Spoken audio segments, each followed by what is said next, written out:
Welcome, everybody, to another episode of Amplify Your Business. Today, we're going to be talking to Danielle Cherewk. She is the founder and CEO of the Headroom, which is a salon up in Grand Prairie, Alberta.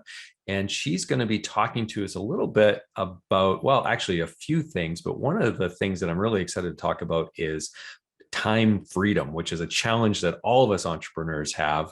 And how do you create that within your business so you can either, get away from the business, or you can free up time so you can continue to build the business. So I'm really excited, Danielle, to talk to you about that, as well as some of your shareholder employee buy-in plans that you've just implemented as well. So welcome to the show, Danielle. Hi, Lance. Thanks for having me on. So now let's just stop right here, though, and first address the first thing, which is you just spent a month in Panama.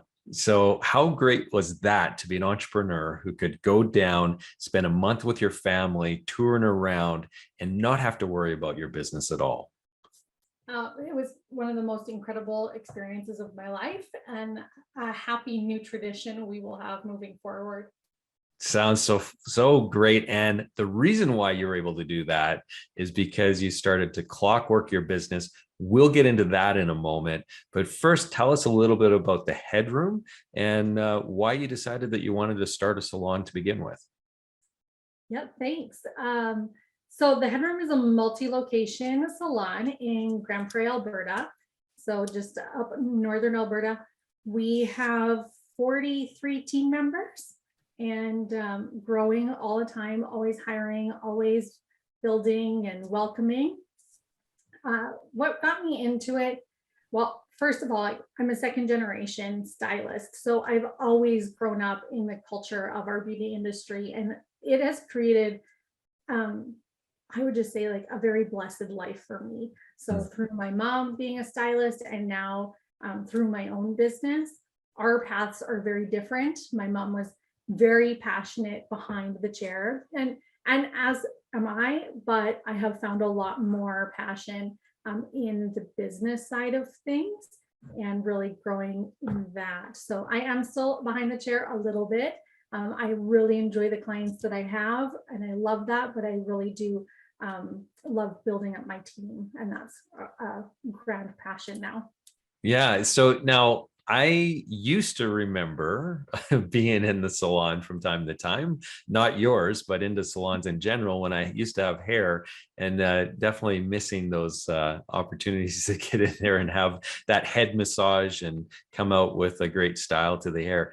Those days are long gone. So unfortunately, I'm not going to really be able to understand what is new and what's happening in salons. But tell me a little bit about your salon. Is there anything that sets it apart? Is there any difference to that? Are you doing anything unique, or is it your typical kind of salon from a business model perspective? Yeah, like I like to think that we're pretty unique and special, but I think like most businesses, we're kind of similar in a lot of ways. Some of the things that I feel really set our company apart is how we build our team. So our model really is to grow our own. We have an amazing education platform. So we are driven to hire apprentices, create opportunity for our future industry leaders, grow them within our company. And then, which I guess we can talk about with the shareholders, like we didn't want it to stop there. We didn't want employees to be like, oh, we go to the Headroom to kind of get started and then we go somewhere else. So we needed like basically a sexy plan to keep them long term and say like, this is we're like where you come and we're where you stay. And so I think that that's really what sets us apart, which is really an internal process.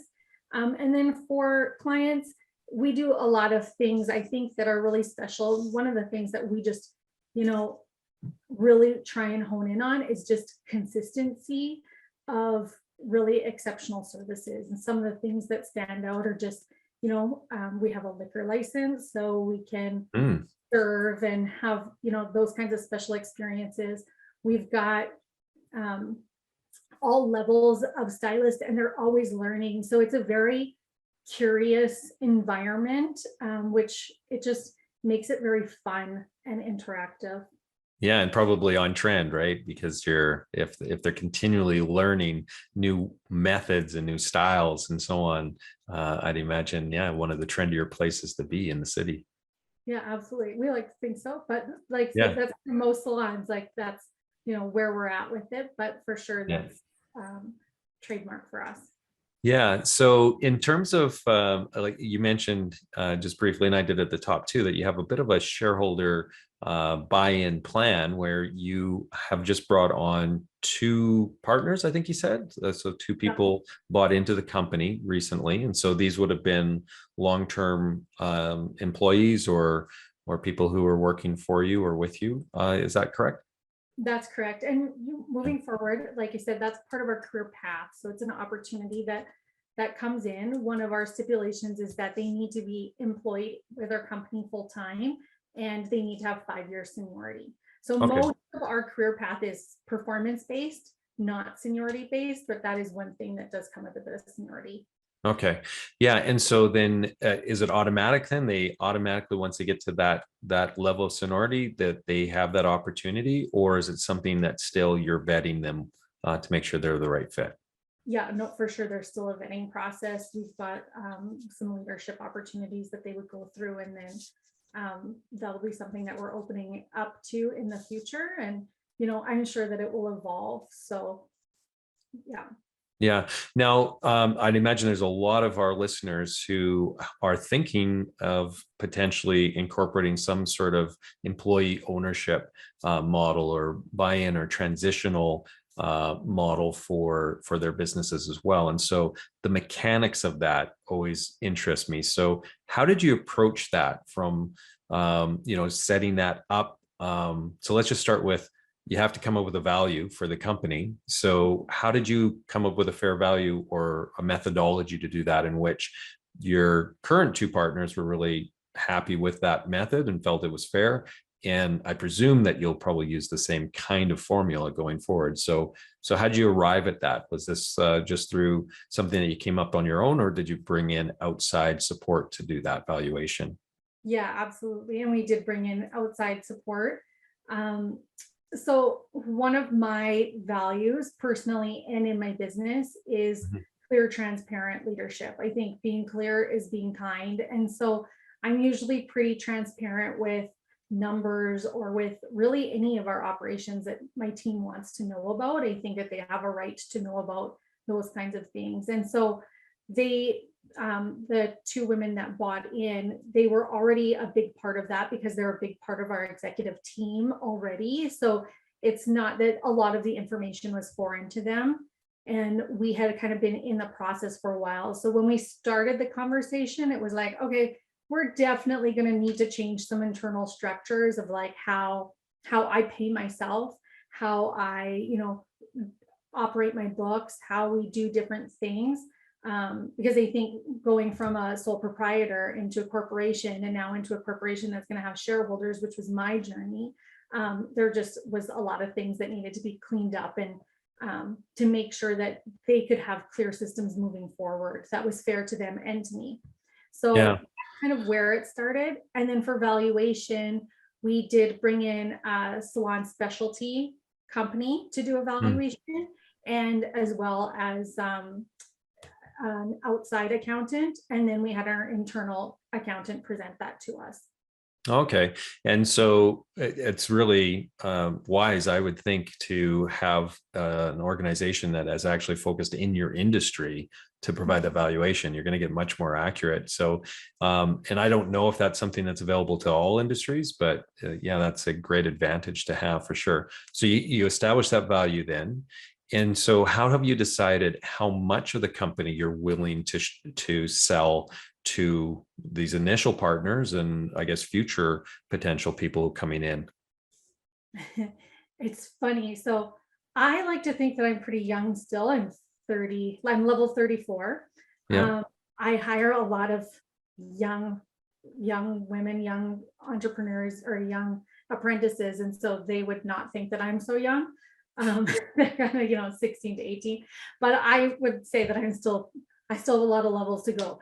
And so right now I'm not looking to sell a lot of shares in my company. So that'll be something, we want to leave room for more people to buy in, because I feel like that's an important part of our career path and opportunity that we want to provide. But right now, I definitely want to maintain majority shares. Yeah. My partners who I have, they're familiar with that, and they also know, like, in the future they'll have the opportunity that they can either grow their shares, and that will kind of be my succession plan, or they'll be able to sell, and they're kind of getting in where they'll have the opportunity. Yes, they could only buy less shares, but they should have the opportunity to grow them at maybe a different rate. Yeah. And so when they're purchasing those shares, is this something in which they're having to purchase it with cash up front, or is it something in which you're selling it to them as a bit of the compensation package or something like that? How's that working? No, it was a complete buy-in. So Okay. they are proud, well-earned owners and partners in my company. Excellent. And is that the way that you plan to have it for the future ones as well? Then is where it's they got to put the cash on the table, as opposed to being like, well, we're going to pay you a discounted salary, and a portion of that will go into shares then. Yeah, that's the plan. Yeah. I'm never too, I'm always open to different models, and we'll see how the future unfolds, but right now that's absolutely the plan. Okay. And so is that something like, did you arrive at that for a particular purpose? Was this something that you were evaluating, or it just seemed like that was the simplest, and you didn't really consider the other alternatives to that? Yeah. So I think in our industry, we often joke, like, you don't see very many retirement parties for hairstylists. No, So it's true. this is kind of that plan for them. And so to have a buy-in that way is not only my succession plan, but it will be also theirs and our future career leaders, right? Because we want to keep them for that long. And so we're still a relatively young company. That's not like a foreboding thing for most of our team members, because we are hiring them at such younger levels of their career. But we know that will come with time. And so, being on top of that is really important. And so to have a buy-in that way creates that succession plan, not just for me, but also for them. Yeah. And so do you require them to be buying in at a certain fixed level, or is that quite flexible as well? Knowing what you said before, that you're not selling a lot of shares right now, but when you bring in partners, so for instance, if it's, each of them, they have to buy in at 20 shares or something like that. Is that a requirement, or people can buy in at different levels depending on what they can afford? I think that would be an option moving forward. Like, we'll open up, this is how many we'll be willing to sell, and that option will be there. I think that would have to be something that I get a little bit more counsel on moving forward, and as that grows. And when we presented that to the team, like, that this is going to be an option, we had for sure a lot more interest than I was expecting, which was great. I guess you're hopeful that you expect that, but then you don't really know. You're kind of putting it all on the table. Like, hey, you want to get married? It's almost like asking that, right? Yeah. So, will you take this rose? And so a lot of them they did show a lot of interest. So, in making sure that we're not just giving shares to anybody, because it is a marriage and we don't really want a high divorce rate. And then on the opposite side, creating opportunity that it's not too difficult, that they actually can have a plan that is lasting. It's still pretty fresh. So we'll have to weigh those pros and cons. Yeah. So right now, are they equal shareholders, the two that you did bring in? Right now they are, yeah. Yeah. And so then when you open up to sell a few more shares, somebody else maybe has the right seniority then that they can qualify for it. How are you going to prioritize the selling of those then? So say there's 3 individuals now, potentially the 2 that you have existing and the 1 potential new one. Do you kind of first come, first serve, kind of like whoever puts up their hand first, or do you make sure that they're all growing their ownership at the same level? I'm just curious about that, because because the 2 people who are already in, if you're like, okay, I'm opening up X number of shares now. And Yeah. so let me know if you're interested in it.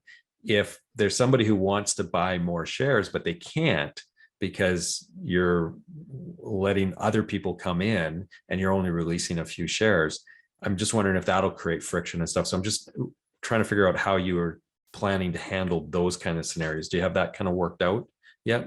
We've talked about a few different options. Yeah. And so I think that there's just so many different models that we can look at. So maybe a share split, possibly the partners that we have may want to sell some of theirs or buy. So it'll kind of depend on where they're at in their, life cycle, as well as myself. So I think it's going to come in different seasons for us. And right now we're still just kind of exploring what options are there, and then kind of seeing which ones work best for us. Yeah. So I think you mentioned you were about 6 months into this. And so is there any learnings there, like anything that you would have done differently? Anything that, has come up in those 6 months where it's like, I never thought about that. We were pretty thorough. I mean, it was about a 3-year process, I would say, from when we started the conversations, and like a 3-year process of diligently doing the work, because when I opened the company, I knew that was something that I wanted. And it was because that's what I wanted where I was working. Like, I wanted to become a partner, and that was not an option. So I knew, like, how am I going to keep people that are like me in my company? I'm going to have to give them what I left for. And so I always knew that was something that I wanted. It was always something in the back of my mind. And so I guess what I would say is, it's worth taking the time on. And if you have people who are wanting to buy in, and you are, transparent and authentic about, and you're actually doing the work. So don't just say like, yeah, we'll get to it, and you're not doing anything. Maybe you put action steps along the way that you can show them, like, here's the progress that I've made. Like, I'm moving these accounts, or we're switching accountants, or we are, changing this pay structure, or, switching suppliers, whatever it is that you want to, clean up before you start doing that process. Or, we're starting evaluation with this company, and these are the, I can show them, like, I've sent the paperwork, so they know that it's in progress. I'm not just like, I've seen people that are working in a company that they're like, kind of dangling this carrot, like, there'll be a partnership, but there's like, where, like, what, where have you been working on it? Is this like something that's happening? How do I know? And that's kind of where I say, like, clear is kind. And so if you're just dangling that carrot and you're not doing the work, like, that's really not fair to them. And so I wouldn't do, that's how you're treating your future work spouse and stuff. Yeah.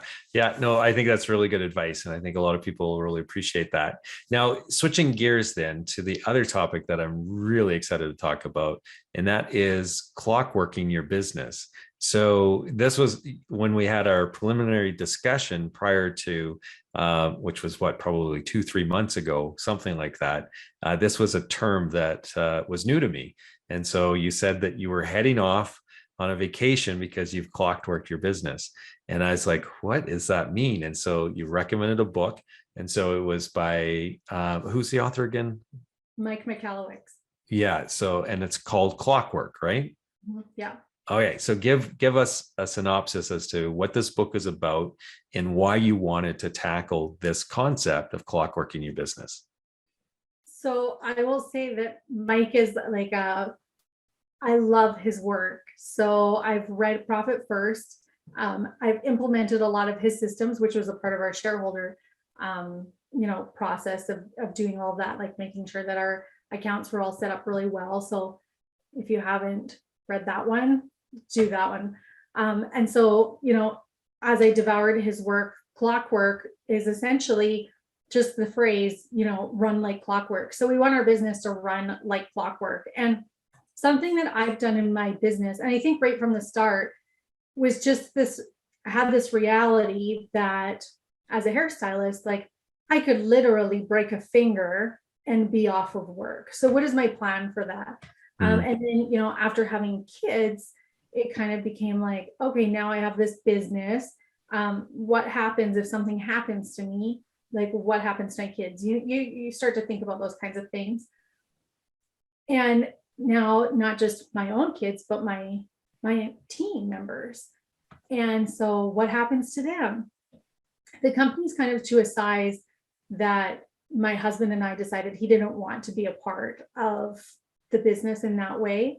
And so, if something were to happen to me, it would really be a burden on him to take care of it.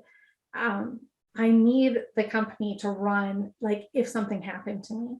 So we kind of started creating with my managers, are like, what happens if you get hit by a bus? What happens if I get hit by a bus? I can't come to work tomorrow. Like, who, and it started with like, where are the passwords? Where would I find this? Where would I find that?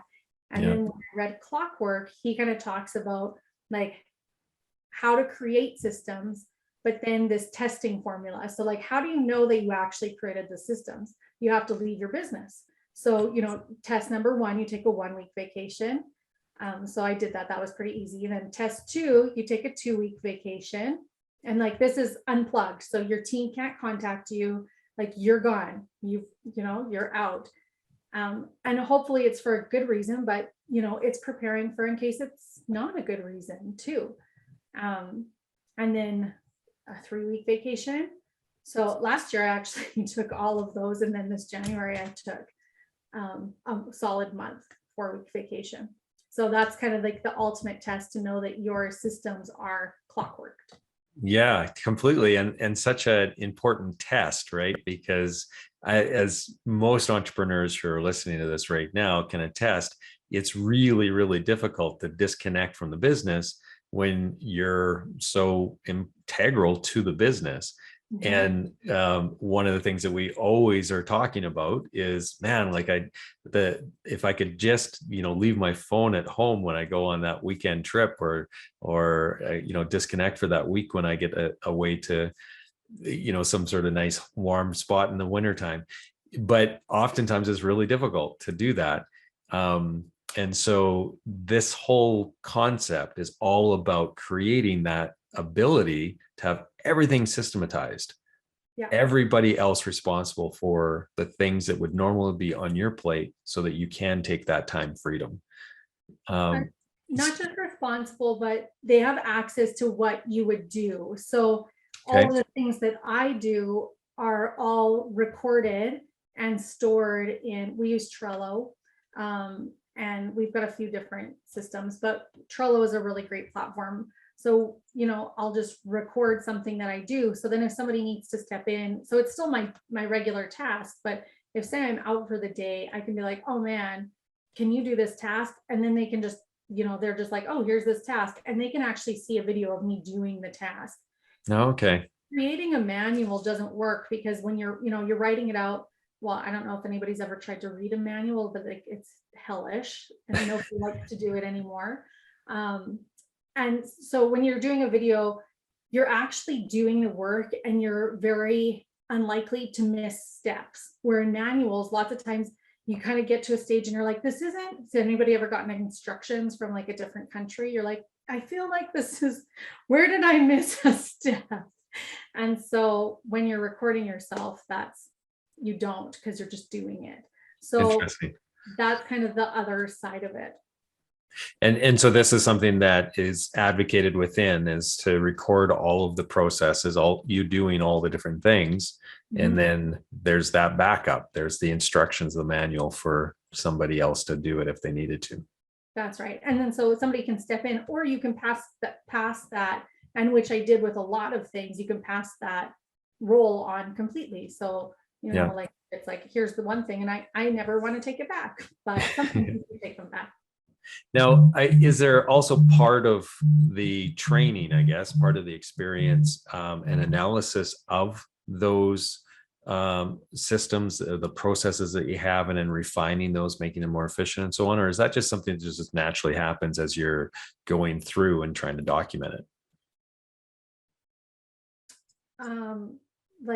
Sorry, is there like support from Clockwork? No, what I'm saying is like, is there part of the process in the documentation also about trying to rethink and the processes and try to find efficiencies and so on, or is it just something that kind of happens naturally because when you start documenting it, it's like, huh, I never thought about this, but until now, there's probably a better way I could do this. Yeah, I think absolutely. And I think one of the other things is when you're delegating it to somebody else, you're empowering them by like, here's the outcome that I want. You can get there any way you want, but as long as you clockwork it. So which means I want you recording all of your steps. So if you get hit by a bus, or what we like to say now is when you get promoted in our company to your next role, we can pass this on to somebody else and maybe they find a more efficient way. I Yeah. think in our business, we're always looking for ways to be more efficient. And, you know, we like to consider ourselves to be very innovative in that way. But I think naturally that's going to happen as well. Did you find when you came back after that month-long trip that there was some changes to the systems of people who were doing some of the things you were doing when you were gone, that they found better ways to do it or alternative ways? Um, I wouldn't say so. Would think like along that whole 1 year process, Yeah. there was like we had changed them as we went to be the most efficient. And by that 4 week time, they were pretty solid in like for my roles. I think that when we came back, we were like that one of our takeaways were like, and something that we're working on now is for my COO to clockwork her roles. And she had supported me so much in mine while still doing her roles, that now it's like she needs a little bit of time freedom. So because she had all of her tasks to do now plus mine, which was split between a few people, but even still, she kind of overseen it all. That was just a lot. So, you know, as we move forward, when she's taking her 2 week vacation, actually next week, it'll be much more manageable for me because my systems are so tight. Yeah. And so hers are getting much more better as well. So when you started to roll this out within the company, obviously you need to have buy-in throughout the company and an understanding as to what you're doing. Just the language that's used within the methodology in that right now needs to be a common language that everybody holds.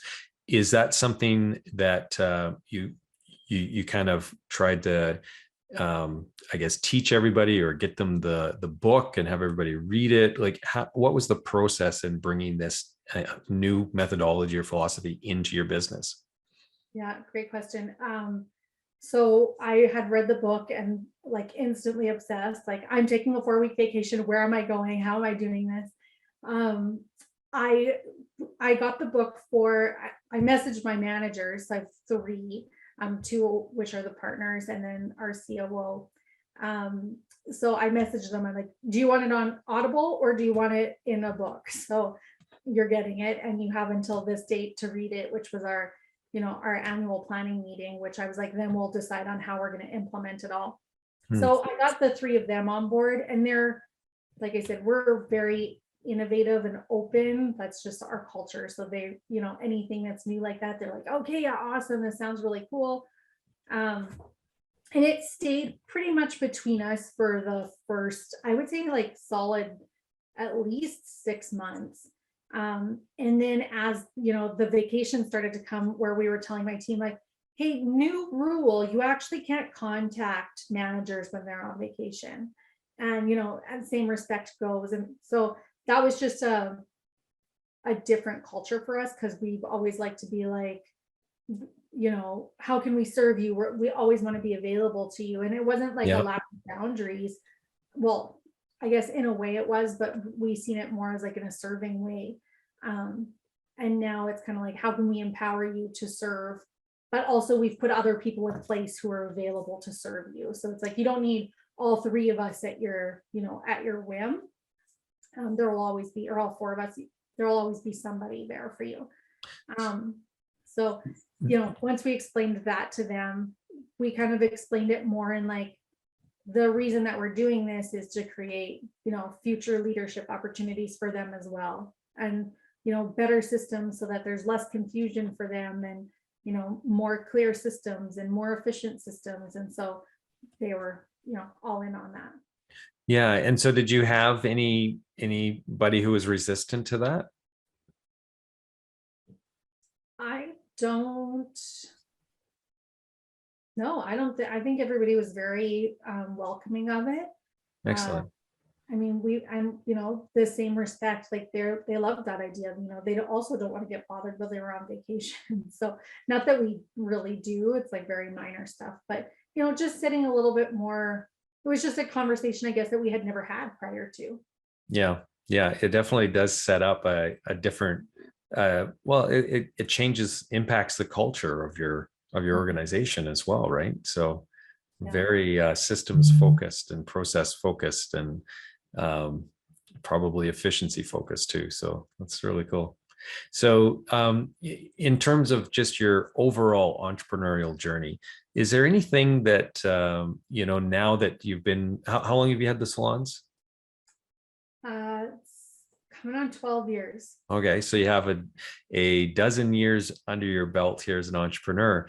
What would you say you would have done differently if you could go back in time with all the knowledge that you have now? Is there anything that you would have done differently in this journey?